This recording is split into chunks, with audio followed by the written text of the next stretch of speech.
कृष्ण कृष्णाय भूतले श्रीमते भक्ति वेदांत स्वामिनिति नामिने।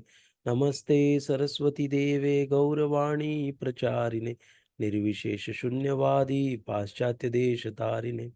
जय श्री कृष्ण चैतन्य प्रभु नित्यानंद श्री अद्वैत गदाधर श्रीवासादि गौर भक्त वृंद। हरे कृष्णा कृष्णा कृष्णा हरे हरे, हरे राम हरे राम राम राम हरे हरे। जय श्रील प्रभुपाद की जय, अनंत कोटि वैष्णव वृंद की जय। हरे कृष्णा, स्वागत है आप सभी का आज के इस सत्र में। तो बोलना चाहूँगा कि जो लोग ऑनलाइन देख रहे हैं, यूट्यूब पे देखेंगे फ्यूचर में ये सेशन, तो उनके लिए अगर उनको ज्वाइन करना है तो कृपया जो डिस्क्रिप्शन में दिया है लिंक इस ऐप को डाउनलोड करने का और कैसे इसको ज्वाइन कर सकते हो लाइव क्लास को, तो आप लोग प्लीज़ इसको देखिएगा। यूट्यूब के वीडियो के डिस्क्रिप्शन में दिया है प्रोसेस कैसे आप लोग ऑनलाइन लाइव क्लास देख सकते हो, तो कृपया आप प्लीज़ देखिएगा उसको, ठीक है, ज्वाइन करिएगा। तो हम लोग शुरू करते हैं। आज हम लोग पढ़ने वाले हैं भगवत गीता अध्याय 2, श्लोक संख्या 4। मैं स्क्रीन शेयर करता हूँ। किसी का कोई प्रश्न है अभी तक जो हमने पढ़ा, या कोई कुछ बताना चाहता है, बोलना चाहता है?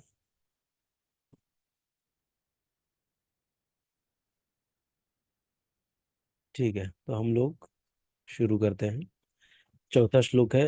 अर्जुन उवाच कथम भीष्मम् अहम संख्ये द्रोणम च मधुसूदन इषुभिः प्रतियोत्स्यामि पूजा। देखिए अभी इसको कैसे पढ़ना है, नीचे देखेंगे हम लोग। पूजा अर्हो व अरिसुदन। पूजा अर्हो, पूजा अर्हो अरिसुदन, तो इसको पूजा अर्हा वरी सुदनम, पूजा इसमें से भी अगर हम लोग ऐसे पढ़ेंगे तो वह गायब है, लेकिन यहाँ पे वह है। तो पूजार वरी सूदनम ऐसे भी पढ़ सकते हैं, पूजार रहा वरी सूदनम, सूदन सॉरी। हम्म इंग्लिश में भी एक बार देखते तो पता चलता था। मैं देखता हूँ इंग्लिश भी खोल के रखूंगा।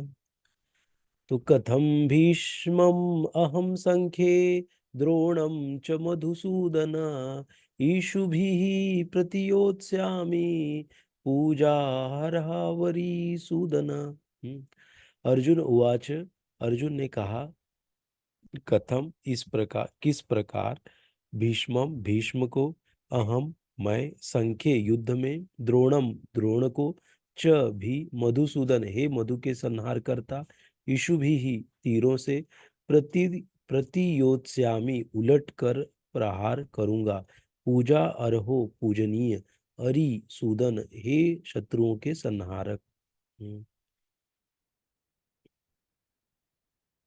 बोलते हैं अर्जुन, अर्जुन ने कहा, हे शत्रुहंत हे मधुसूदन, मैं युद्ध भूमि में किस तरह भीष्म तथा द्रोण जैसे पूजनीय व्यक्तियों पर उलट कर बाण चलाऊंगा। तात्पर्य, भीष्म पितामह तथा द्रोणाचार्य जैसे सम्माननीय व्यक्ति सदैव पूजनीय हैं। यदि वे आक्रमण भी करें तो उन पर उलटकर आक्रमण नहीं करना चाहिए। यह सामान्य शिष्टाचार है कि गुरुजनों से वाग युद्ध भी न किया जाए। ना, वाग युद्ध मतलब बोल के उनको, उनके साथ बहस नहीं करना चाहिए गुरु के साथ। हाँ, ये सामान्य शिष्टाचार है, मतलब कॉमन एटिकेट है। तो फिर भला अर्जुन उन पर बाण कैसे छोड़ सकता था? क्या कृष्ण कभी अपने पितामह नाना उग्रसेन या अपने आचार्य संदीपनी मुनि पर हाथ चला सकते थे? अर्जुन ने कृष्ण के समक्ष यही कुछ तर्क प्रस्तुत किए। हम्म, कि क्या आप चला सकते हो अपने नाना के ऊपर, अपने पितामह के ऊपर, या अपने गुरु सांदीपनी मुनि के ऊपर आप चला सकते हो क्या? ऐसे अर्जुन ने क्या किया, कृष्ण के ऊपर ये क्वेश्चन डाला। ना, ये प्रश्न उनके ऊपर पूछ लिया। अभी हम लोग आगे पांचवा श्लोक पढ़ते हैं। और कुछ है क्या इसमें? ना मतलब एक चीज यही है कि गुरुजनों के साथ कभी हमको वाद विवाद नहीं करना चाहिए ना। और एक है कि पलट कर आक्रमण नहीं करना चाहिए ना बड़े लोगों को, ये मतलब शिष्टाचार है। तो वही अर्जुन क्या कर रहे हैं, कृष्ण को बता रहे हैं। लेकिन अब कृष्ण देखो क्या बोलेंगे आगे। गुरु गुरून् हत्वा हि महानुभवान् श्रेयो भोक्तुं भैक्षम् अपि लोके हत्वार्थकामांस्तु गुरुनिएव भुञ्जीय भोगान् प्रदिग्ना प्रदिग्धान्। भोगान रुधिर प्रदिग्धान भुंजीय भोगान रुधिर प्रदिग्धान ना, ऐसे पढ़ लेने का यहाँ से ना। इसीलिए ना जब भी हम श्लोका पढ़ते हैं तो एक एक शब्द का अर्थ भी पढ़ लेना है। पढ़ के फिर वापस पढ़ेंगे तो हमको बहुत आसान हो जाएगा। देखिए अभी गुरुजनों को अहत्वा न मारकर, हत्वा मतलब मारना, अहत्वा मतलब नहीं मारकर, न मारकर, ही निश्चय ही महानुभाव महाअनुभवान महापुरुषों को, श्रेयः अच्छा है, भोक्तुम भोगना, भैक्ष्यम भीख मांगकर, अपि भी, इह इस जीवन में, लोके इस संसार में, हत्वा मार कर, अर्थ लाभ भी, कामान इच्छा से तू, लेकिन गुरुजनों को इह इस संसार में, एव निश्चय ही, भुंजीय भोगने के लिए बाध्य, भोगान भोग्य वस्तुएं, रुधिर रक्त से, प्रदीक धान सनी हुई रंजित, ना, ऐसा है। हाँ, तो अभी अगर यहाँ पे देखिए, अगर इसको हम लोग ब्रेक करें, हत्वा अर्थ कामान अस्तु, ना, कामान कामान अस्तु गुरु निहेव, गुरु गुरुन इह नेव, इह एव, इह एव, गुरुन इह एव, ना, ऐसे करके थोड़ा अभी जैसे ये है भैक्ष, भैक्ष्यम अपीह, अपीह, अपीह बोल सकते हैं, अपी इह लोके, ऐसे। हाँ, ये तो एक ही शब्द है, महानुभावान। हम्म, ऐसे करके हमको पढ़ेंगे तो आसान हो जाता है ना। गुरून् हत्वा हि महानुभवान् श्रेयो भोक्तुं भैक्षम् अपि इह लोके हत्वार्थकामांस्तु गुरुनिहैव गुरुनिहैव भुञ्जीय भोगा अनुधीर प्रदिग्धान, ऐसे करके ऐसे अर्थ पढ़ते हैं हम लोग। ऐसे महापुरुषों को जो मेरे गुरु हैं, उन्हें मारकर जीने की अपेक्षा इस संसार में भीख मांग कर खाना अच्छा है। भले ही वे सांसारिक लाभ के इच्छुक हों, किंतु हे हैं तो गुरुजन ही। यदि उनका वध होता है तो हमारे द्वारा भोग्य प्रत्येक वस्तु उनके रक्त से सनी होगी। हाँ, ऐसा तर्क दे रहे हैं। हम्म। तात्पर्य शास्त्रों के अनुसार ऐसा गुरु जो निंद्य कर्म में रत हो और जो विवेक शून्य हो, वो त्याज्य है ना। तो ये हमको बहुत याद रखना जरूरी है, इसके ऊपर हम आगे चर्चा करेंगे अभी। दुर्योधन से आर्थिक सहायता लेने के कारण भीष्म तथा द्रोण उसका पक्ष लेने के लिए बाध्य थे। ना, किसका? दुर्योधन का। क्यों? क्योंकि उनसे आर्थिक सहायता लेते थे। यद्यपि केवल आर्थिक लाभ से ऐसा करना उनके लिए उचित न था। ऐसी दशा में वे आचार्यों का सम्मान खो बैठते थे। किंतु अर्जुन सोचता है कि इतने पर भी वे उसके गुरुजन हैं, अतः उनका वध करके भौतिक लाभों का भोग करने का अर्थ होगा रक्त से सने अवशेषों का भोग। ऐसे अर्जुन को लग रहा है। ठीक है। अभी देखिए यहाँ पर एक चीज बताया गया है कि जैसे अगर कोई गुरु है ना, शास्त्र के अनुसार ऐसा गुरु निंद है, निंद्य कर्म में रत हो और जो विवेक शून्य हो ना, वो क्या त्याज्य है। विवेक का अर्थ क्या होता है? विवेक का अर्थ होता है कि सही गलत को अलग कर पाए ना। जो सही है उसको ले, जो गलत है उसको छोड़ दे। हाँ, ये विवेक बुद्धि है कि उसको सॉल्व करना, ना एनालिटिकल माइंड, उसको करके सॉल्व करना, उसी को विवेक बुद्धि कहते हैं। सही गलत को समझना, जिसको सही गलत को जो नहीं समझ पा रहा है वही नहीं समझ पाता है, जिसको जो शास्त्र नहीं पढ़ता है ना उसके पास विवेक उसका शून्य शून्य होता है। वो सही से फैसला नहीं कर पाता है कि अब मैं ये सिचुएशन में हूँ, अब मुझे करना क्या है ना, वो नहीं समझ पाता है, जिसके पास विवेक बुद्धि नहीं है। और विवेक बुद्धि आती कैसे है? शास्त्र पढ़ने से। इसका कोई दूसरा और उपाय है ही नहीं कि विवेक बुद्धि आ जाए। हाँ? जो शास्त्र पढ़ेगा ना, हो सकता है शास्त्र पढ़ने के लिए कोई कुछ बता रहा है ना, या सत्संग में जब जाएगा तो वहां पर वो कोई प्रवचन दे रहा है, वो सुन के उसके अंदर वो बुद्धि का निर्माण होगा। हो सकता है शास्त्र पढ़ने का समय ना हो, लेकिन उसको कहीं ना कहीं किसी न किसी से सुनना होगा ना शास्त्र, तब उसका जो विवेक है वो जागृत होगा, उसको विवेक बुद्धि मिलेगी। ऐसा। तो ऐसे गुरु क्या हैं? त्याज्य हैं, उनको हम त्याग सकते हैं ना। ऐसा क्वेश्चन कभी कभी आ सकता है ना, अगर हमारे गुरु ने ऐसा कर दिया तो क्या हम उनको त्याग सकते हैं क्या? हाँ, त्याग सकते हैं उनको। हाँ, उनको त्यागना ही चाहिए। अगर गुरु ने ऐसा कर्म कर दिया तो हम गुरु त्याज्य है, तो हमको दूसरा गुरु ढूंढना है ना। ऐसे। दू- ठीक है।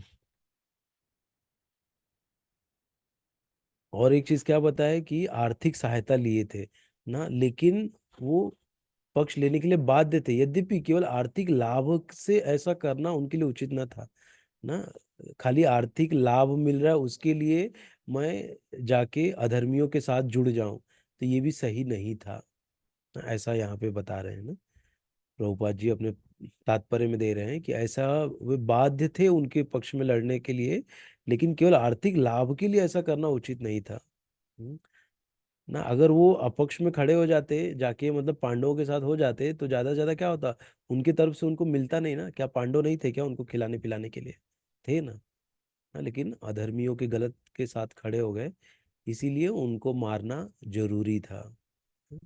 ये कृष्ण यहाँ पर बता रहे हैं। और जो देखते हैं हम लोग, जो आचार्य रहते हैं, जो गुरुवर रहते हैं, वो लोग कभी भी, वो लोग बाहर रहते हैं, वो लोग राजा उनके अंडर में राज्य चलाता है, शासन चलाता है ना, तो राजा जो है वो उनका सुनता है ना, उन जो बताते हैं वैसे ही वो राज्य चलाता है ना। ऐसे राजा एक सेवक के जैसे अपना राज्य चलाता है, तभी राज्य चलता है। और चलाता कौन है? जो गुरु है, ब्राह्मण है ना, जो है वो चलाते हैं राज्य। ऐसे ना। लेकिन अगर वही गुरु या वही गुरु या आचार्य या साधु, अगर वो राजा से, अब बोलते हैं ना, अगर लेने लग जाए, उनकी चापलूसी करने लग जाए, तो वो राजा का भला नहीं कर सकता, तो राजा का क्या हो जाएगा? सत्यानाश हो जाएगा। हम्म। अगर क्योंकि वो अभी खा रहा है ना, वो फिर जो बोलेगा उसके अगेंस्ट में कैसे बोलेगा वो?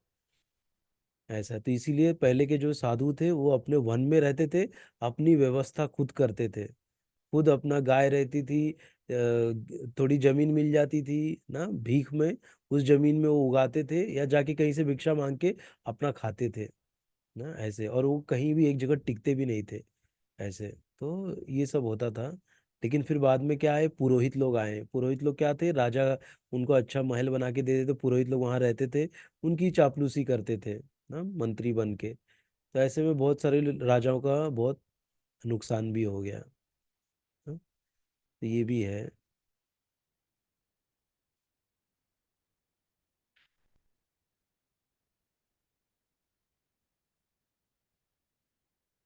हम्म। न च एतत् न च ए न च एतद्विद्धाः कतरन्नो गरियो यद्वा जयेम यदि वा नो ए जयेयुः यानेव हत्वा न जिजीविषाम स्ते अवस्थिताः प्रमुखे धार्तराष्ट्राः। छठवां श्लोक है ये। न नहीं च भी एतत् वह विद्ह हम जानते हैं विद्नः, विद्नः हम जानते हैं, कतरत जो, नह हमारे लिए, गरीयः श्रेष्ठ, यत वा अथवा, जयेम हम जीत जाएं, यदि यदि वा या, नह हमको, जयेयुः वे जीते, यान जिनको, एव निश्चय ही, हत्वा मारकर, न कभी नहीं, जीजी विषामः हम जीना चाहेंगे, ये जीना चाहेंगे, ते वे सब, अवस्थिताः खड़े हैं, प्रमुखे सामने, धार्तराष्ट्रा धृतराष्ट्र के पुत्र। हम्म, हम यह भी नहीं जानते कि हमारे लिए क्या श्रेष्ठ है, हमको जितना या उनके द्वारा जीते जाना। यदि हम धृतराष्ट्र के पुत्रों का वध कर देते हैं तो हमें जीवित रहने की आवश्यकता नहीं है, फिर भी वे युद्ध भूमि में हमारे समक्ष खड़े हैं। फिर से एक बार पढ़ते हैं। हम यह भी नहीं जानते कि हमारे लिए क्या श्रेष्ठ है, उनको जीतना या उनके द्वारा जीते जाना। हम्म, यदि हम धृतराष्ट्र के पुत्रों का वध कर देते हैं तो हमें जीवित रहने की आवश्यकता नहीं है, फिर भी वे युद्ध भूमि में हमारे समक्ष खड़े हैं। देखिए अभी क्या दलील दे रहे हैं।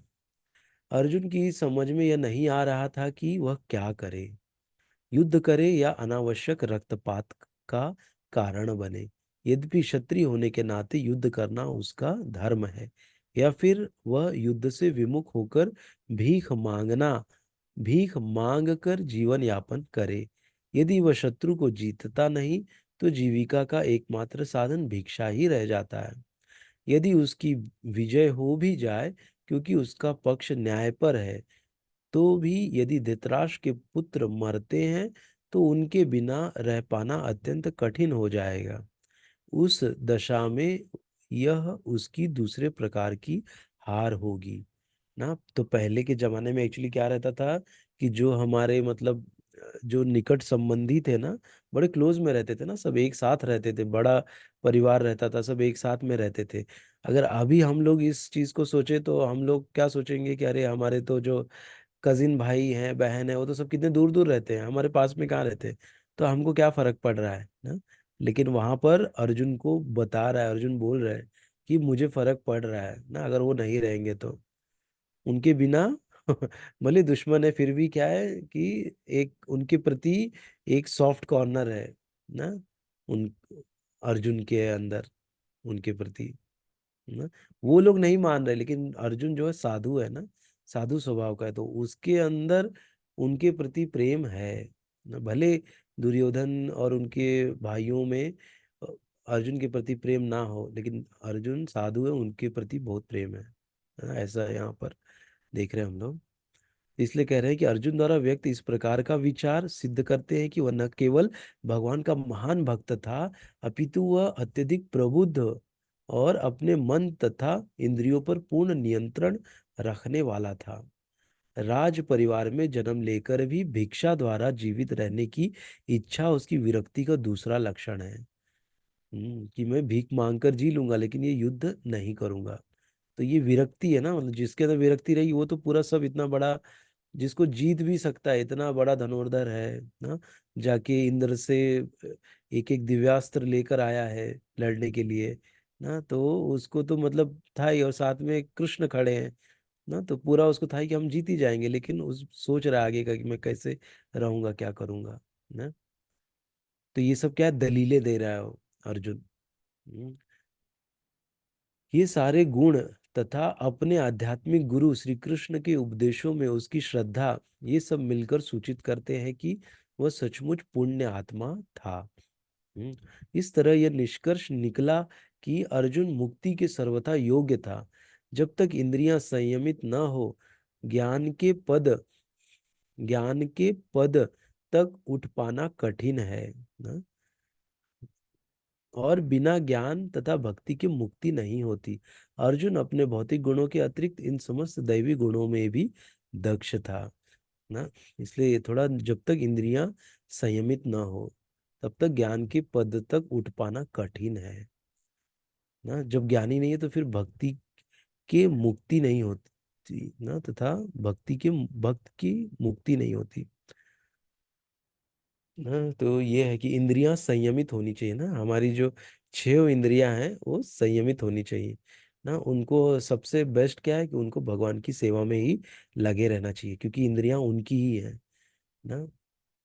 ऋषिकेश है वही इंद्रियों के मालिक हैं, तो ये सारी इंद्रियां उन्हीं की सेवा में लगी रहनी चाहिए। चाहे वो कान हो, भगवान का गीत भजन सुनने में लगी रहनी चाहिए।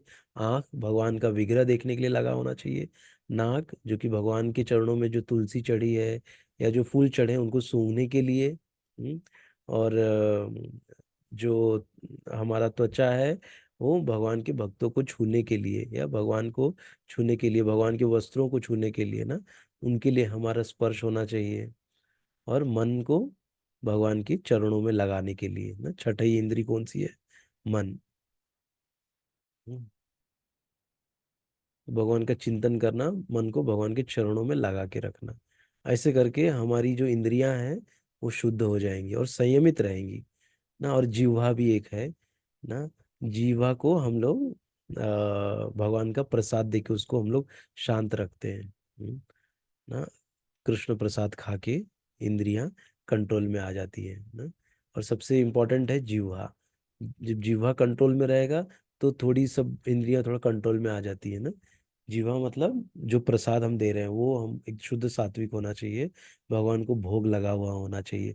उससे हमारी सारी इंद्रियां आ जाती हैं कंट्रोल में ना। और कहते हैं ना कि शाम को बहुत कम खाना चाहिए ना, नहीं तो फिर हमको बहुत बुरे विचार ये सब आने लग जाते हैं। इसलिए जो रात का भोजन है ज्यादा नहीं होना चाहिए, कम ही होना चाहिए। हाँ?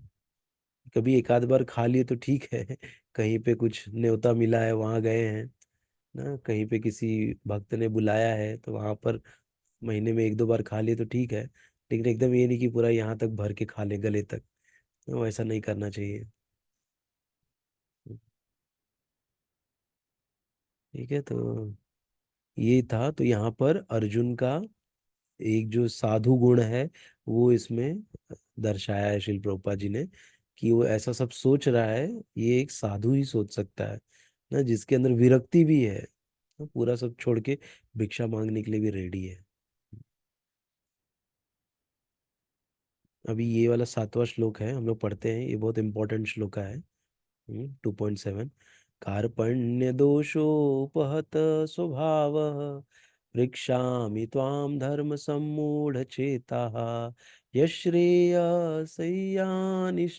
ब्रूहि तन्मे शिष्यस्ते अहं शाधि मां त्वां प्रपन्नम्।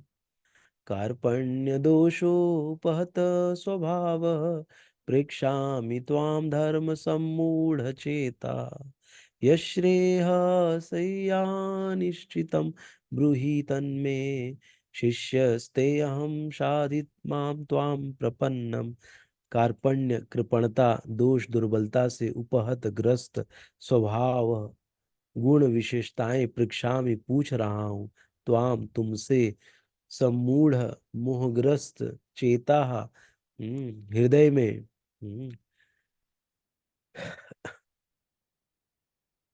यत जो श्रेय कल्याणकारी स्यात् हो निश्चितम विश्वास पूर्वक ब्रूहि कहो तत वह मैं मुझको शिष्य शिष्य ते तुम्हारा अहम मैं शाधि उपदेश दीजिए मां मुझको त्वाम तुम्हारा प्रपन्नम शरणागत।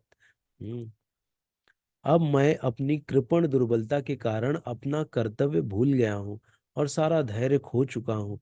ऐसी अवस्था में मैं आपसे पूछ रहा हूँ कि जो मेरे लिए श्रेयस्कर हो उसे निश्चित रूप से बताएं।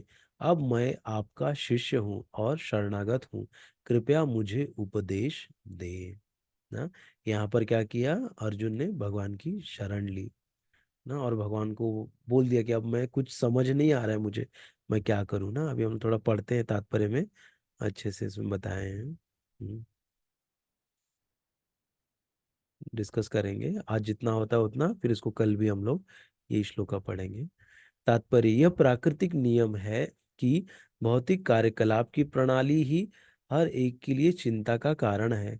पग पग पर उलझन मिलती है, अतः प्रामाणिक गुरु के पास जाना आवश्यक है, जो जीवन के उद्देश्य को पूरा करने के लिए समुचित पथ निर्देश दे सके। समग्र वैदिक ग्रंथ हमें यह उपदेश देते हैं कि जीवन की अनचाही उलझनों से मुक्त होने के लिए प्रामाणिक गुरु के पास जाना चाहिए। ये उलझने उस दावाग्नि के समान हैं जो किसी के द्वारा लगाए बिना भभक उठती है। इसी प्रकार विश्व की स्थिति ऐसी ही बिना चाहे जीवन की उलझने स्वतः उत्पन्न हो जाती हैं। कोई नहीं चाहता कि आग लगे, किंतु फिर भी वह लगती है और हम अत्यधिक व्याकुल हो उठते हैं। अतः वैदिक वाड्मय उपदेश देते हैं कि जीवन की उलझनों को समझने तथा समाधान करने के लिए हमें परंपरागत गुरु के पास जाना चाहिए। हम्म। जिस व्यक्ति का प्रामाणिक गुरु होता है वह सब कुछ जानता है। अतः मनुष्य को भौतिक उलझनों में न रहकर गुरु के पास जाना चाहिए। यही इस श्लोक का तात्पर्य है। हाँ, आखिर देखिए ना, बहुत अच्छा पॉइंट बता रहे कि गुरु के पास जाना चाहिए ना। और कैसा गुरु? प्रामाणिक गुरु, बोनाफाइड गुरु ना, जिसको गुरु का बनने का एक डिग्री मिला हुआ है, जिसको ना, जिसके पास है कि भैया ये फला फला गुरु से इनको इनकी दीक्षा हुई है ना, ये उनके शिष्य हैं। और उस शिष्य से फिर उन्होंने ज्ञान अर्जित किया है ना, उन गुरु से ज्ञान अर्जित किया है ना, तो मान्यता प्राप्त गुरु ना। जैसे कहते हैं ना, हम लोग अगर किसी मान्यता प्राप्त कॉलेज से अगर हम डिग्री लेते हैं तो उसमें लिखा रहता है ना, मान्यता प्राप्त है ये ना। नहीं तो फिर क्या होता है कि वो फेक डिग्री हो जाती है, अगर वो कॉलेज जो है वो ऑथोराइज्ड नहीं है ना, तो वो क्या हो जाएगा, गवर्नमेंट रिकॉग्नाइज्ड नहीं है, तो क्या हो जाएगा, सरकार मान्य नहीं है, तो उसकी डिग्री फेक डिग्री मानी जाएगी ना, उसका कोई वैल्यू नहीं रहेगा। भले वो 4 साल वहां से इंजीनियरिंग करके या मेडिकल की डिग्री लेके निकले, लेकिन उसको फिर उस डिग्री क्या हो जाएगी, शून्य हो जाएगी, जैसे ही पता चलेगा कि अरे ये तो फेक कॉलेज था। तो इसलिए जो प्रामाणिक आचार्य हैं, धर अपने जो परंपरा में आते हैं, तो उनसे ही हमको उस गुरु उसमें से चूज करना चाहिए ना। जिसका जिसका गुरु कौन है, उसका गुरु कौन है, उसके गुरु कौन है, उसके गुरु कौन है क्या वो भगवान से कनेक्टेड है क्या, जब हमको पता चले। हम थोड़ा सा देखते हैं कितना है इसका। इतना हम लोग थोड़ा पढ़ लेते हैं इसको, फिर हम लोग चाहिए तो कल इस पे चर्चा करेंगे। आखिर भौतिक उलझनों में कौन सा व्यक्ति पड़ता है? वह जो कि समस्याओं को नहीं समझता। बृहदारण्य उपनिषद में 3.8.10 व्याकुल व्यग्र मनुष्य का वर्णन इस प्रकार हुआ है। यो वा एतदक्षरम गार्ग्य विदित्वा समालोकात् प्रति सकृपणः। कृपण वह है जो मानव जीवन की समस्याओं को हल नहीं करता और आत्म साक्षात्कार के विज्ञान को समझे बिना ऊकर सूकर की भांति संसार को त्याग कर चला जाता है। ना, कृपण मतलब एक्चुअली कंजूस भी बोलते हैं कृपण। तो कृपण वह है जो मानव जीवन की समस्याओं को हल नहीं कर पाता ना। हल कैसे नहीं कर पाता? क्योंकि आत्म साक्षात्कार ही नहीं होता उसका, तो वो कैसे सॉल्व कर पाएगा, समझ ही नहीं पाएगा ना, उलझा रहेगा उसी में। और क्या, कुकर सूकर की तरह बोलते, कुकर मतलब कुत्ता, सूकर मतलब ये पिग ना, सूकर सुअर की भांति संसार को त्याग कर चला जाता है। जीव के लिए मनुष्य, क्योंकि जैसे कुकर सूकर मर जाते, कोई कुछ पता चलता है क्या ना, कोई उसका वो नहीं होता ना, वैसे ही चले जाते संसार त्याग के ना। जीव के लिए मनुष्य जीवन अत्यंत मूल्यवान निधि है, जिसका उपयोग वह अपने जीवन की समस्याओं को हल करने में कर सकता है ना, मनुष्य जीवन। अतः जो इस अवसर का लाभ नहीं उठाता वह कृपण है ना, वही सबसे बड़ा कंजूस है जो इसका लाभ ही नहीं उठा रहा है। ब्राह्मण इसके विपरीत होता है, जो इस शरीर का उपयोग जीवन की समस्त समस्याओं को हल करने में करता है। य एतदक्षरम गार्गी विदित्वा सम्मालोकात् प्रयति स ब्राह्मण। देहात्म बुद्धि वश कृपण या कंजूस लोग अपना सारा समय परिवार, समाज, देश आदि के अत्यधिक प्रेम में गंवा देते हैं। मनुष्य प्रायः चर्म रोग के आधार पर अपने पारिवारिक जीवन अर्थात पत्नी, बच्चों तथा परिजनों में आसक्त रहता है। कृपण यह सोचता है कि वह अपने परिवार को मृत्यु से बचा सकता है, अथवा वह यह सोचता है कि उसका परिवार या समाज उसे मृत्यु से बचा सकता है। ऐसी पारिवारिक आसक्ति निम्न पशुओं में भी पाई जाती है, क्योंकि वे भी बच्चों की देखभाल करते हैं। बुद्धिमान होने के कारण अर्जुन समझ गया कि पारिवारिक सदस्यों के प्रति उसका अनुराग तथा मृत्यु से उनकी रक्षा करने की उसकी इच्छा ही उसकी उलझनों का कारण है। यद्यपि वह समझ रहा था कि युद्ध करने का कर्तव्य उसकी प्रतीक्षा कर रहा था, किंतु कृपण दुर्बलता, कार्पण्य दोष के कारण वह अपना कर्तव्य नहीं निभा पा रहा था। हाँ, अतः वह परम गुरु भगवान श्री कृष्ण से कोई निश्चित हल निकालने का अनुरोध कर रहा है। यह कृष्ण का शिष्यत्व ग्रहण करता है। वह मित्रता पूर्ण बातें बंद करना चाहता है। गुरु तथा शिष्य की बातें गंभीर होती हैं, और जब अर्जुन अपने मान्य गुरु के समक्ष गंभीरता पूर्वक बातें करना चाहता है, इसलिए कृष्ण भगवत गीता ज्ञान के आदि गुरु हैं और अर्जुन गीता समझने वाला प्रथम शिष्य है। अर्जुन भगवत गीता को किस तरह समझता है, यह गीता में वर्णित है। तो भी मूर्ख संसारी विद्वान बताते हैं कि किसी को मनुष्य रूप कृष्ण की नहीं बल्कि अजन्मा कृष्ण की शरण ग्रहण करनी चाहिए। कृष्ण के अंतः तथा बाह्य में कोई अंतर नहीं है। इस ज्ञान के बिना जो भगवत गीता को समझने का प्रयास करता है वो सबसे बड़ा मूर्ख है। तो आज हम लोग यहीं तक पढ़ेंगे। इसको हम लोग इस श्लोक के ऊपर चर्चा हम लोग कल करेंगे। तो इसमें बहुत सारे पॉइंट्स हैं। हम लोग कल इसको थोड़ा डिटेल में डिस्कस करेंगे, और मैं देखूंगा अगर कहीं और से कुछ रेफरेंस अगर लेके आऊँ इसके लिए, श्लोक के लिए, तो मैं लेके आऊँगा कल।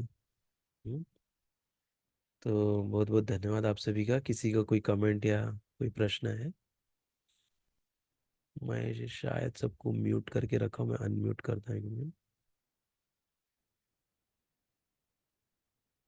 हाँ, किसी को बोलना है तो वो अनम्यूट कर सकते हैं अभी। हरे कृष्ण प्रभु जी, दंडवत हाँ, प्रणाम। हरे कृष्ण माता जी, दंडवत प्रणाम। हरे भगवद गीता कब से चल गया प्रभु जी? माता जी शायद नवंबर से किए हैं। हाँ, बहुत हाँ। अच्छा हो गया। अच्छा